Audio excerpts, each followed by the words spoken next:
Hello friends. Today I am going to discuss about ABM's second chapter, supply and demand. So, what is demand schedule?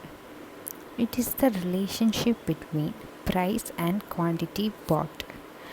इसका ये मतलब हुआ कि अगर कुछ प्रोडक्ट हम परचेज़ कर रहे हैं, if you are purchasing some product for certain price, if a product has a certain price, then what is the quantity being bought at that price? If a price is decreasing or increasing, what is the quantity that is being bought? So it shows demand schedule. Its graphical representation is called demand curve. It shows quantity demanded at various price. It's like what I said before. If a price of a product is decreasing or increasing, what is the quantity is being bought by the customers. Price increases, then demand will decrease. Agar price is increasing, then demand will decrease. If apple's price is more, then we will not purchase much apple. We will shift to some other fruit, like that. Then demand curve slope is downward from northwest to southeast. This question is being asked. How is demand curve slope? It is downward from northwest to southeast. Next is the reasons for the slope. Why this slope is have substitution effect, first one, then income effect. Two reasons are there for the slope. This question was also asked. I'm only giving important points to be noticed. You need to study the whole book. You have to see only important points. Then substitution effect means if mutton's price increases, then I will eat chicken. Then people will shift from one product to another product. Then next one is income effect, which means if petrol price is going up, then I will reduce all my goods consumption to balance my income. That means it is a important product, that is petrol, that without it we can't go, we cannot cut off the petrol. So what we will do, we will reduce some other consumption that we are using. We will cut that and we will invest for petrol. It is known as income effect if our income is decreasing. So two reasons for the slope is substitution effect and income effect. I think you got it. Then next one is market demand.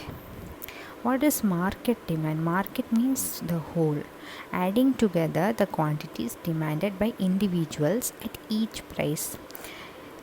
For each price, some quantities will be demanded. So when we add all together, it is known as market demand. Market means whole. In market there will be many people. So adding each one, we will get the market demand. Next is forces behind demand curve. This question was also asked. Forces behind demand curve is average income, size of the market, price and availability of related goods, tastes or preferences, then special influence. What is average income? If income is more, then we will purchase more things. That means income, average income. Then size of the market means in Mumbai market there will be more people buying than the Chennai market. It is the difference because Mumbai has population more and the size of the market will be big. So more people will buy from there than the Chennai market. It is size of the market. Then price and availability of related goods. It means if pen price reduces, pencil price is also reduce. So if one product price is reducing, means the other product price also will reduce. That is the price and availability of related goods. Related goods prices and availability is also important. Then taste and preferences. Some like fish, some don't. So if area, if an area of population who like fish, means that product will sell more, but in other area fish will not be liked by many, so that will change. So tastes and preferences. Then special influence, that means in some season something will be sold more, that means in rainy season umbrellas will be sold more, like that. Special influence.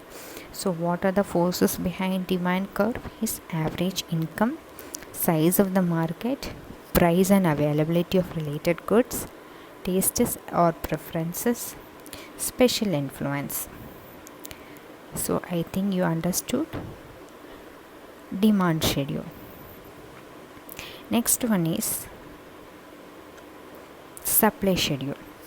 Supply schedule is, it is the relationship between market price, amount of that commodity that producers are willing to produce. So it is the relationship between amount that producers are ready to produce and that its price. It is supply curve. Its graphical representation is called supply curve. So demand schedule was downward slope, then this is upward slope or law of diminishing returns. This question was also asked. Law of diminishing returns, upward slope. Other one is demand is downward, supply is upward. Market supply, in that market demand, what was that? Adding together all the quantities. Same process is being used here also. Market supply means add together quantity supplied, their quantity demanded by all firms operating in the market. Here quantity supplied by all firms operating in the market. In there also forces was there. What are the forces in that?